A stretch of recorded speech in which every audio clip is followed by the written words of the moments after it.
Good afternoon. We'll now hear from the NATO Secretary General, Mr. Mark Rutte, and the Prime Minister of Sweden, Ulf Kristersson. Over to you, Secretary General.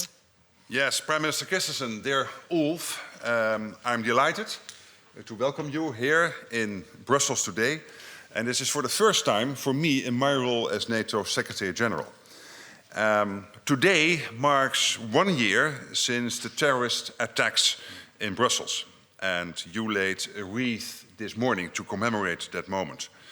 Can I say that all allies stand together against terrorism in all its forms? You can count on us. Since joining NATO in March this year, Sweden's membership has made NATO stronger, Sweden safer, and all of us more secure.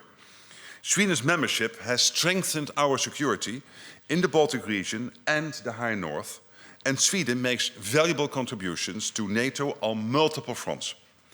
You have highly capable forces and significant capabilities, from cutting-edge submarines to advanced fighter jets. Sweden spends more than 2% of GDP on defense. And I welcome that you plan to further boost your defense spending in 2025, I believe even towards 2.6%. Last week, the Swedish government presented a bill to the Riksdag proposing further contributions to NATO's deterrence and defense, including troops for NATO's battle group in Latvia, combat aircraft for NATO's air policing mission, and vessels for NATO's standing naval forces. I also welcome that Sweden has offered to lead the new NATO battle group to be established in Finland. And you have been steadfast in your support to Ukraine. On a per capita basis, Sweden is a top supporter of Ukraine, providing over 4 billion euros in military assistance. Today, we discussed how to further strengthen NATO's defenses and how to bolster our support for Ukraine. On both fronts, we need to move further and faster to face the challenges that lie ahead. Our defense plans have set ambitious targets for our allies, which require more investment and greater burden sharing. And we are working hard to deliver on the commitments made during the Washington summit on support for Ukraine, including a new command to coordinate security assistance and training, and a financial pledge of 40 billion euros as a minimum baseline in the coming year. So we concluded that we remain committed to supporting Ukraine on its irreversible path to NATO membership. Every nation has the right to choose its own path. No one outside NATO or outside that particular country has a veto or a vote on this. Sweden's seat at the NATO table shows exactly that. Prime Minister Kristersson, dear Ulf, once again, thank you for your steadfast commitment to our transatlantic alliance. And I really look forward to work together over the coming years. Thank you so much. Thank you, Secretary General, and dear Mark, thank you so much.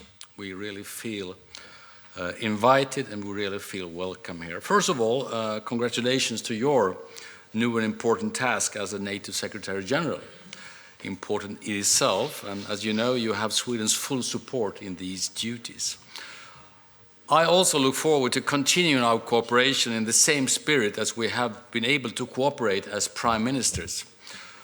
I remember our very first meeting was back in 2019 in Switzerland, actually, and I'm sure that you will be an excellent leader for the alliance in these very challenging times. Last time in this specific premises was here in the NATO headquarters was in March, for obvious reasons, as Sweden's flag was raised outside as NATO's 32nd member of the alliance. A lot has happened since. Sweden is determined to do our part in burden sharing by making the best use of our national assets to NATO. In short, as an ally, we bring strategic geography and we bring military capacity. Geography and capacity. And geography still matters in this very digital world. Just have a look at the map. Sweden is uniquely situated to serve as an important basing and staging area. It will strengthen NATO's ability to carry out operations in Northern Europe and the Baltic Sea region, while ensuring that reinforcements over the Atlantic can reach the eastern flank, and thereby strengthening the alliance as a whole. The same actually applies to capacity. We designed to join NATO to gain security, that is obvious for everybody after 200 years of non-alignment, but also to provide security on the ground, in the air, at sea, and not least below the surface, and in terms of intelligence. I dare to say that there is no other country of 10 million people that can produce advanced fighter jets, submarines, and combat vehicles like we actually do. We also contribute to the alliance with our long tradition of total defense, involving a whole-of-society approach. As you mentioned, Mark, yesterday the Swedish government presented a new total defense bill to the Swedish Parliament, and it contains the largest investments in civil defense since the Cold War. We have learned that lesson from our Ukrainian friends. In the last 4 years, Sweden's defense investments has doubled. We already exceed NATO's target of 2% of GDP on defense spending, and in a few years we will expect to reach 2.6% of GDP, as you also mentioned. We have previously declared that Sweden will have a solidarity-based security policy in NATO, and that Sweden will be a reliable and loyal and engaged ally. We are now putting that attitude into practice. From the beginning of next year, we will contribute with a reduced battalion of some 600 soldiers to the forward land forces in Latvia, and we also contribute with fighter aircrafts to NATO air policing, as well as naval vessels to NATO's standing naval forces. We will also, as mentioned, take on the role as framework nation for a coming NATO presence in Finland. Finally, just a few words about our meeting today. We discussed the work forward for NATO's core tasks, deterrence and defense, our long-term support and commitment for Ukraine, and of course NATO's strategic approach to Russia. We are steadfast in our support for Ukraine's irreversible path to full Euro-Atlantic integration, including a future NATO membership. Supporting Ukraine will remain Sweden's prime foreign policy task for the coming years. And Sweden has now provided some 4.3 billion euros in military support to Ukraine since the start of Russia's brutal war of aggression. Together with the 8 Nordic Baltic countries, we are actually the largest providers of support to Ukraine, next after the United States. Ukraine is, as we know, fighting bravely for its own freedom, but they are also defending European freedom. And supporting Ukraine is an example of how Sweden and NATO can gain security by providing security. Sweden's membership, to end where you started, makes NATO stronger, and it makes Sweden safer. Thank you so much. Thank you. Thank you so much. Thank you. I'll start with Politico over there on the left. Thank you. Stuart Lau from Politico. For the Secretary General, President Zelensky today just presented the victory plan with a vow to get invitation for NATO membership. Is that something you agree with? Is that something you will work on, convincing allies and other leaders to sign up for that? And for the Prime Minister, Sweden has agreed to be the lead nation for Finland's forward land forces. Is there any updates you can give us today? How many people you're looking at deploying? What's the timeline? How many nations you would like to include? Thank you. Well, on your first question, as you know, I visited Kiev 2 weeks ago, and I spoke with Zelensky also in London last week, and we are in regular contact, and I'm very much aware of all the elements of the victory plan. As you also know, NATO in Washington decided to make the path towards NATO membership for Ukraine an irreversible path. That's clearly stated. And we are in close contact with allies, with Ukraine, to see how we can take next steps, how to do that in a way which is also successful, which is fruitful, etc. Obviously, these are talks I cannot give you all the insights about. That's impossible in a press conference like this.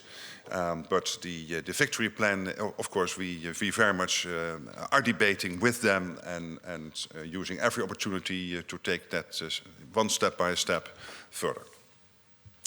Well, a very brief but still fourfold answer to your question. We are fully committed. We had a joint cabinet meeting between Sweden and Finland just a few weeks ago and discussed more details to that. Still preparing. No update for today, and everything is going according to plans, I would say. Okay, thank you. We'll take a question from Reuters. Thank you very much, Lily from Reuters. Secretary General, I know you can't go into the details, but I was wondering if you could maybe explain what these possible next steps could be when it comes to Ukraine's aspiration to get an invitation to join the alliance. And further to that, I was wondering if you could address concerns, especially in Ukraine, that if allies don't respond to this request for an invitation, that the public could get quite disappointed. Thank you. Well, as you know, a lot is happening. So in Washington, we decided on the 40 billion pledge. We decided on setting up a command in Wiesbaden. We know that many allies have bilateral security agreements with Ukraine. So all of this is basically building that bridge to NATO membership in the future. But the victory plan is not only about an invitation to become a member of NATO. The victory plan has more elements, as today President Zelensky has explained to his parliament. And obviously this is always part of a debate which is ongoing. What I have made clear in Kyiv is that ultimately NATO membership is the sovereign right to ask for every nation which is somehow part of our geography. And the only ones deciding on it are the 32 members already in NATO and the one country who wants to become a part of NATO. And therefore, let there be no doubt that Putin or Russia have no vote on this, have no veto on this. This is really a discussion which is ongoing between us and Ukraine. And when I'm saying next steps, it is not just on this issue, but on the general content of the victory plan. Obviously, we are working with Ukrainians to understand better what they are at, how that could help in ending the war. And in the end, the most crucial thing we have to achieve is for Ukraine to be in the best possible position one day when the Ukrainian government would decide that they want to enter into talks on ending this war. They have to be in a very strong position when that moment comes. Thank you. We'll go to Swedish radio. John Granlund, Swedish National Television. Regarding the forward land forces presence in Finland, do you see a need for soldiers being deployed, or will staff officers be enough? And could you also elaborate a bit on the reasons behind the decision to establish a base like this in Finland? Well, first of all, let me say I very much welcome Sweden's offer to lead NATO's forward presence to be established in Finland. This is good news. We already have 8 of these battle groups on the eastern line. This would be number 9. And there is total logic to this because it helps us to make sure that we defend every inch of NATO territory, also at the eastern part, on the eastern part of the alliance. It was agreed in Washington that we would establish number 9 in Finland. Sweden has strong armed forces. You have cutting-edge capabilities. So this will further strengthen NATO's posture. It will further strengthen our deterrence and demonstrate also the burden sharing within the alliance. And the fact that Sweden, as a new ally, is willing to take up that role is highly appreciated. Obviously, all the details have to be worked out.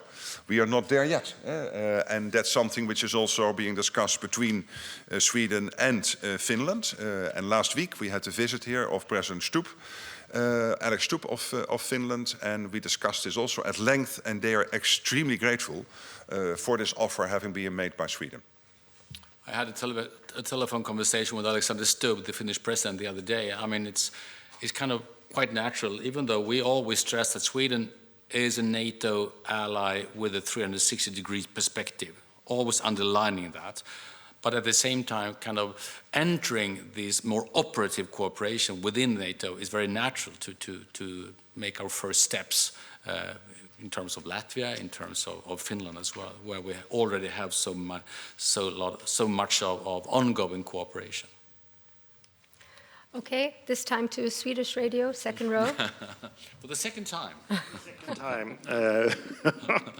Mr. Secretary General, a month ago, the Swedish Ministry of Defense received the first version of the capability targets, which will be decided next year. Focus seems to be more army units and air and missile defense. Why this focus, and how do you think Swedish policy works with the targets? And the second question, and during the speech from the Prime Minister of Sweden, you did a small applause when you talked about 600 soldiers to Latvia. Why? Because it shows the willingness of Sweden not only to be part of the alliance and therefore helping us to strengthen our deterrence, but also to share their capabilities, Sweden's capabilities and possibilities with others to make sure that as a collective we stay safe. And Latvia is extremely grateful for this. And again, also Finland is very happy with the fact that you guys are willing to help here. On your other question, let me make clear, targets are purely driven by military requirements. This is not a political thing. These are the military requirements which drive the targets. They always flow from NATO's plans for our collective defense. But I don't want to get into it any further, not to make our adversaries any wiser. So sometimes we have to leave it a little bit at that. But we have our plans in NATO. That means that every ally knows this is my part of the game I need to deliver. These are the capabilities they need. These are the targets I have to reach. Here are still gaps we have to bridge. And that delivers the collective defense of the alliance. And for me, it's quite natural for me to stress this, being a provider, since everybody knows that we did apply for membership in a very dramatic situation after 200 years of non-alignment and after full-scale invasion. So everybody realized that we did apply because we wanted to have the common joint defense and security, but also stressing that we really understand fully that we want to be a provider as well, and that we are well aware of the capability we actually bring to the table as well, and bringing them to other countries' table as well is an important way for us to really show that we mean what we are saying. Okay, we'll go to the gentleman at the back there from Zerkalo. Thank you. Belarusian independent media Zerkalo. Sweden used to be a strong supporter of democratic Belarus and Belarusian democratic forces. Maybe you know that one of your ex-ambassadors speaks Belarusian better than majority of Belarusians. How will your NATO membership impact this support, and do you see any opportunities to use alliance instruments to further support Belarus and Belarusian political prisoners in Belarusian prisons? Well, we stay very committed in that regards to do everything we can in terms of helping friends in Belarus, and we're very concerned, for obvious reasons, about what Russia is doing right now and the very bad influence in every sense. So we stick committed. We meet opposition politicians regularly, and we in the civil society way as well. We do quite a lot, actually. Okay, we'll take one final question from TT, gentleman. Yes, Victor Nomlin, Swedish News Agency, TT. Coming back to Zelensky, you will meet with him tomorrow at the European Council, Prime Minister. What are you expecting to hear, and what will you tell him? And for the Secretary General, will you also invite Mr. Zelensky here tomorrow, or maybe go to Germany for Mr. Biden on Friday? Can you fill us in anything on that, please? Thank you. Well, I mean, as you know, we meet almost every council meeting, physically or on screen. And I think we will tomorrow, I suppose we will have a kind of a normal update on how things are developing. President Zelensky is always also very frank in his descriptions on what they need, what other countries can help with, and normally we have we receive a very frank view on what is happening and how all the countries that are helping Ukraine, how we can increase our help and reach common goals. So I don't expect anything different for the upcoming event tomorrow.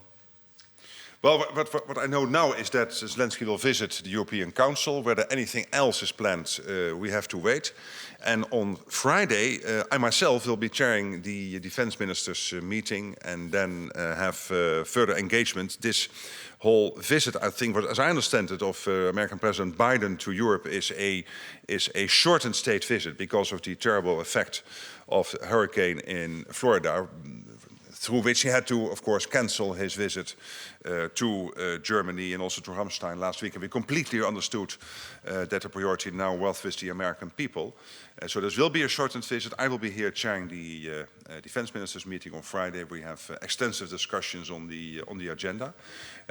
But I can assure you I'm on the phone and in every other way of conversation with almost every ally at the moment to make sure that we keep our defenses up and also our support for Ukraine ongoing. Thank you all. Thank you. I'm afraid that's all we have time for. Thank you very much.